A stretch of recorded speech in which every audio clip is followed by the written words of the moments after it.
"Can you take us to town?" She asked, her voice trembling not from fear, but from a kind of hope she was almost afraid to touch. The rancher paused, studying the small suitcases at her feet and the two children beside her. Then he nodded slowly. "Only if you promise to come back home." That single sentence, spoken under the quiet morning sky, would become the moment that changed all of their lives, though none of them knew it yet. The wind ran across the open fields like a whisper, pulling the viewers right into a store where leaving wasn't an escape and coming back might be the only way to survive. Because some journeys begin with a simple request, but end with a truth that can break or rebuild a family. Chapter 1 began the day Emma finally decided she could not let her children see her cry anymore. She had been doing it for months silently behind closed doors, wiping her tears before dawn so 8-year-old Lily and 5-year-old Max wouldn't notice. But children notice everything, especially when the nights grow longer, the fun grow thinner, and the house loses its warmth even when the fire is lit. Her husband, David, had passed away a year ago, leaving her with his small ranch on land he had loved, but depths she had never understood. She tried, God knows, she tried to run the ranch, to keep up the payments, to hold on to the place that held their memories, but the world had a way of pushing too hard on those already broken. 2 weeks ago, the bank notice came. Yesterday, the final warning. Today she felt the last strand inside her give way.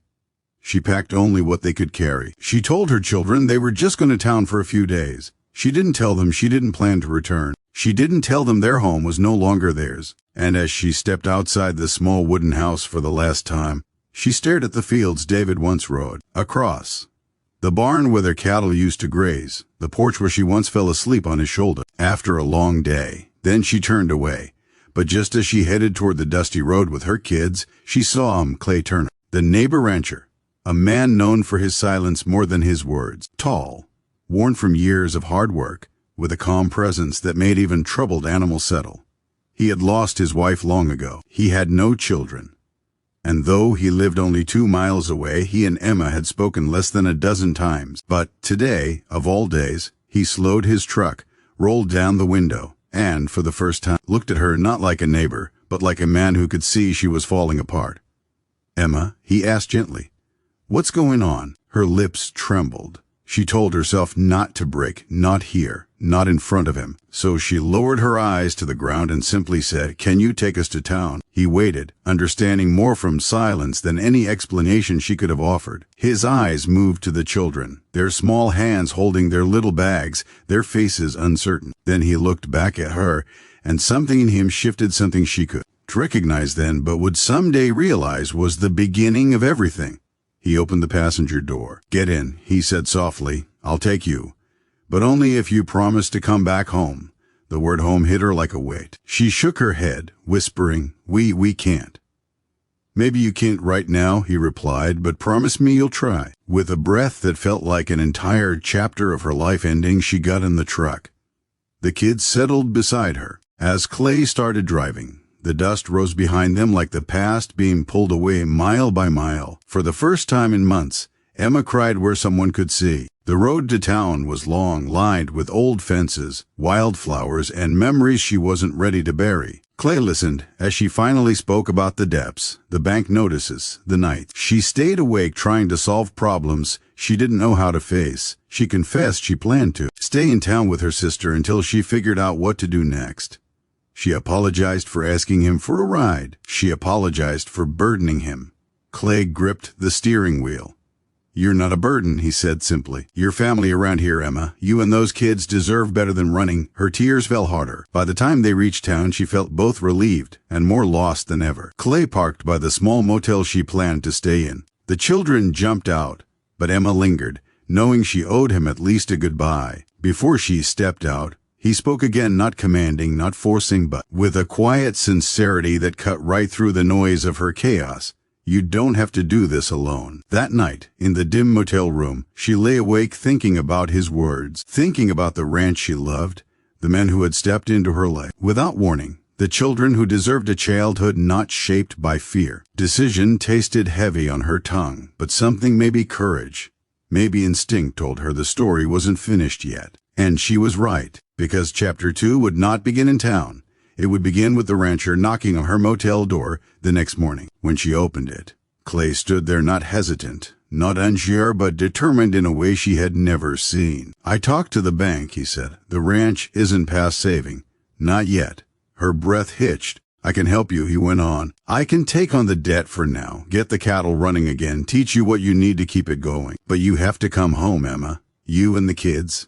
She stared, stunned. "Why would you do that for us?" He looked down for a moment, gathering the courage to say something he had kept buried for a long time. Then his eyes met hers. "Because I've been alone too long. Because that ranch deserves life again. Because your kids bring sunshine into places I thought were gone. Because maybe somewhere along the way, without even noticing, I started caring about you more than I should." Her hand covered her mouth, trembling. He stepped closer, voice low but steady. "I'm not asking for anything in return. I just don't want to watch you walk away from a home that still has a future." Behind her, Lily peeked through the door, watching the two adults who held her world together. She tugged at her mother's shirt. "Mom, can we go back? I miss our rooms." Max nodded softly. "I miss the horses." The dam inside Emma finally broke. She knelt, pulling her children close. Then she rose to face Clay, tears shining on her cheeks. But for the first time in months, they weren't tears of defeat. "They miss it," she whispered. "I do too." Clay held out his hand. "Then let's go home." The drive back to the ranch felt different this time.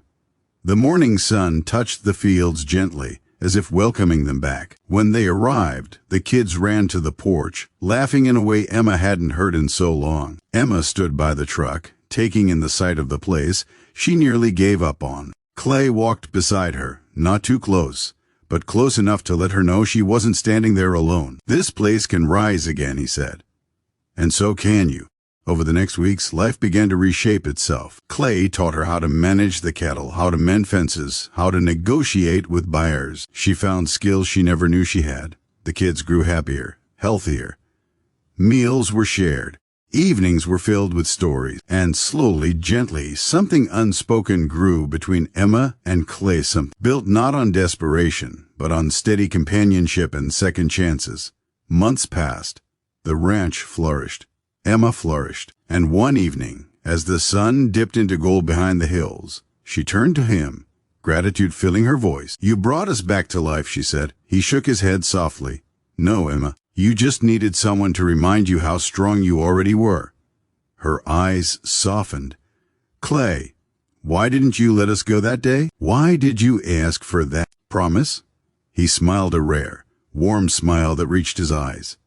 "Because sometimes the right people just need a reason to stay." She stepped closer, their hands finding each other naturally. "And sometimes," she whispered, "they need someone to come looking for them." Their story didn't end in grand declarations or dramatic confessions. It ended the way all true stories do, quietly, tenderly, with a family rebuilt, and a home restored not just from wood and soil, but from hope. And the viewers who stayed until the end understood the message clearly. Sometimes leaving feels like the answer, but coming home is what truly saves you.